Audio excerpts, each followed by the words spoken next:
SIR নিয়ে সারা দেশ একদম উত্তপ্ত, তপ্ত বালুর মতো।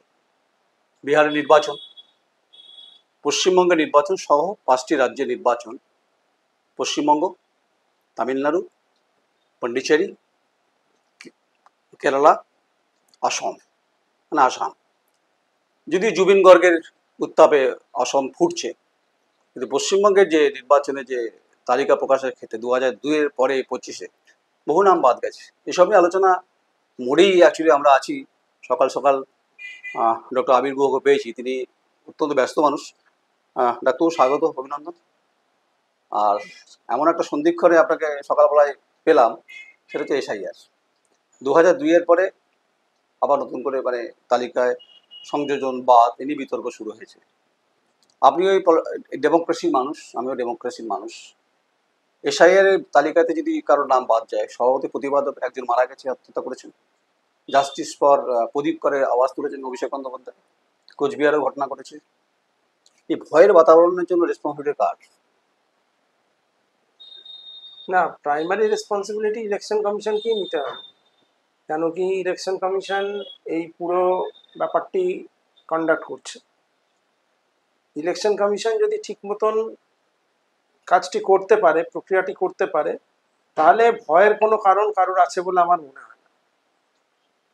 2002 সালে যারা ভোটার লিস্টে ছিলেন বা যাদের বাবা বা মা ভোটার লিস্টে ছিলেন, তাদের তো কোনো অসুবিধা হওয়ার কোনো কথা নয়। এরপর যদি কারোর অসুবিধা হয়, বুথ লেভেল অফিসার যারা হয়েছেন, যারা বাড়ি বাড়ি যাবেন, তাদের সাথে কথা বলে, তাদের সাথে আলোচনা করে ব্যাপারটিকে সুষ্ঠুভাবে সমাধান করতে হবে। আচ্ছা, শাসক আর বিরোধী লড়াই শুরু হয়ে গেছে পশ্চিমবঙ্গে। আপনি সেই লড়াইয়ের মধ্যে নেই, কারণ আপনি পেশায় চিকিৎসক। তো সেটা হচ্ছে যে ডিস্ট্রিক্ট ম্যাজিস্ট্রেটের ভূমিকা রয়েছে, কারণ তিনি হচ্ছেন জেলার শাসক। তার কথাও খুব গুরুত্বপূর্ণ, নির্বাচন প্রক্রিয়ার ক্ষেত্রে গুরুত্বপূর্ণ ভূমিকা রয়েছে। তো যারা যেমন নর্থ চব্বিশ পরগনার ক্ষেত্রে একই ঘটনা ঘটেছে, বহু তালিকা থেকে বাদ গেছে। সেক্ষেত্রে দেখা গেলো যে আপনার নামটা বাদ গেল বা আমার নামটা বাদ গেল। 2002-এর পর আমরা ভোট দিয়েছি, কিন্তু বাদ গেল। সেক্ষেত্রে আপনার নাম যদি বাদ যায়, আমি ধরে নিচ্ছি তর্কের খাতিরে, আপনি কোথায় জানাবেন? যেখানে জানানোর বুথ লেভেল অফিসার যারা আছে, তাদের সাথে যোগাযোগ করে তাদেরকে বিষয়টি অবগত করা, এবং ইলেকশন কমিশনকে এটা দেখতে হবে যে কোনো জেনুইন ভোটারের নাম যেন তালিকা থেকে বাদ না যায়। দেখো, আপনি তো প্রতিদিন ডায়াগনোস করেন মানুষের রক্ত নিয়ে, মানুষের শরীরের বিষয় নিয়ে। তিনি আপনার মনে হয় কি যে ইলেকশন কমিশন অফ ইন্ডিয়া এবং পশ্চিমবঙ্গের যে দায়িত্বে যারা রয়েছেন, নির্বাচন কমিশনার চিফ ইলেকট্রাল অফিসার, তাদের প্রক্রিয়াগত জায়গা থেকে আরও বেশি পরিষ্কার পরিচ্ছন্ন মানুষের কাছে পৌঁছানো, প্লাস কনসাসনেস একটা দরকার আছে যে আতঙ্কের পরিবেশ না। ইলেকশন কমিশনের ভূমিকাটা আপনি কীভাবে দেখছেন? ইলেকশন কমিশনের ভূমিকাটাই এখানে সবথেকে গুরুত্বপূর্ণ। কারণ এই যে আতঙ্কের পরিবেশ সৃষ্টি হচ্ছে বিভিন্ন জায়গায়, এটাকে প্রশমিত করা, তার দায়িত্ব কিন্তু ইলেকশন কমিশনেরই রয়েছে। 2025-এর নির্বাচনের প্রশ্নে আপনার সঙ্গে অনেক কথা হবে আমার।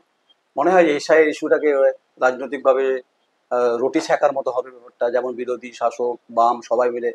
কিন্তু মাইক্রো লেভেলে সমস্যা আছে, যেগুলো রুটির প্রশ্ন, রোজগারের প্রশ্ন, কর্মসংস্থানের প্রশ্ন, সেগুলো ঢাকা পড়ে যাচ্ছে। কিন্তু দেখুন, চলে আসছে এসআই ইস্যু নিয়ে, কে কোন নামটা বাদ যাবে, কোন নামটা থাকবে, আসল মুদ্রা থেকে কিন্তু সরে আসছে, যেটা খুব আনফর্চুনেট নয় কি? সেটা তো কিছুটা আনফর্চুনেট। এসআইআর একটা ইস্যু, তার কারণ হচ্ছে যে এই যে 23 বছর পর এই প্রক্রিয়াটি ভারতবর্ষে ঘটছে। তো এর মধ্যে দিয়ে অনেক যেমন ভুয়ো ভোটারের নাম বাদ যাবে, তেমনি এটাও দেখতে হবে যে কোনো জেনুইন ভোটার যেন তালিকা থেকে বঞ্চিত না। কিন্তু এখানে তো পলিটিক্যাল পার্টি যেই সত্তায় থাক না কেন, আমি যদি পশ্চিমবঙ্গের ক্ষেত্রে বামফ্রন্ট ধরি, তৃণমূল কংগ্রেস ধরি, আমি দুপক্ষকে বলছি, তারাও তো জানতেন যে অনেক বাংলাদেশ থেকে মানুষজন চলে এসছেন, ওখানে ভোটার লিস্টের নাম আছে, এখানে ভোটার লিস্টের নাম তুলেছেন, রাজনৈতিকভাবে হয়েছে এটা নিয়ে তো চলছে গোটা বিষয়। শুধু তৃণমূল কংগ্রেসের দায়ী করতে লাভ নেই, বা লেফট ফ্রন্টও তো রেসপন্সিবল।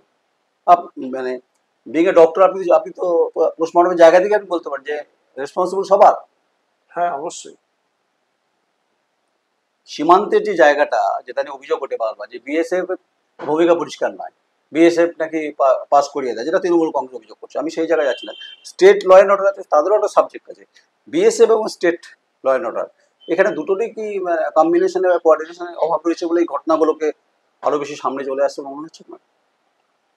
না, অনুপ্রবেশ যেটা ঘটে তার মধ্যে তো বিএসএফ এর হাত থাকেই, কেন কি বিএসএফ ছাড়া বর্ডার ক্রস করা সম্ভব না। আর স্টেট মেশিনারি যেটা কাজ করে সেটা হচ্ছে সেই যে মানুষরা অনুপ্রবেশ করে এলো তাদেরকে বিভিন্ন রকম কার্ডগুলো বানিয়ে দেওয়া,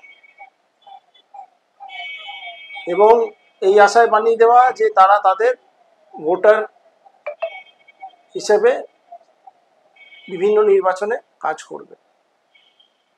বেশ, আজকে আমরা এখানেই আলোচনা শেষ করছি। অনেক অনেক ধন্যবাদ আপনাকে। আমরা সংক্ষিপ্ত আকারে আপনার কাছে শুনলাম, বাকি তো স্টুডিওতে আলোচনা হবে। ডক্টর আবির গুহ যা বললেন যে হ্যাঁ বিএসএফ এর ভূমিকা আছে, এবং এটাও বললেন যে সঙ্গতভাবে ইলেকশন কমিশন অফ ইন্ডিয়ার ভূমিকাও গুরুত্বপূর্ণ, যেন একটা মানুষের ভোটারের নাম না বাদ না যায়। 2002 বা 23 বছর পর হচ্ছে কিন্তু এসআইআর, মানে প্রক্রিয়াগতভাবে। আর রাজনৈতিক মুদ্রার ইস্যুতে রুটি কাপড়া মাখানের প্রশ্নে কতটা রাজনৈতিক দলগুলো তারা সচেতন, সময় বলবে, পরিস্থিতি বলবে। কিন্তু এশায়ের ইস্যুতে পশ্চিমবঙ্গ রাজনীতি উত্তপ্ত হচ্ছে, তা নিয়ে কোনো সন্দেহ নেই। নমস্কার, আমি নয়ন রায়, আমার চিত্র সাংবাদিক ঐন্দ্রা ব্যানার্জি, বর্ধমান।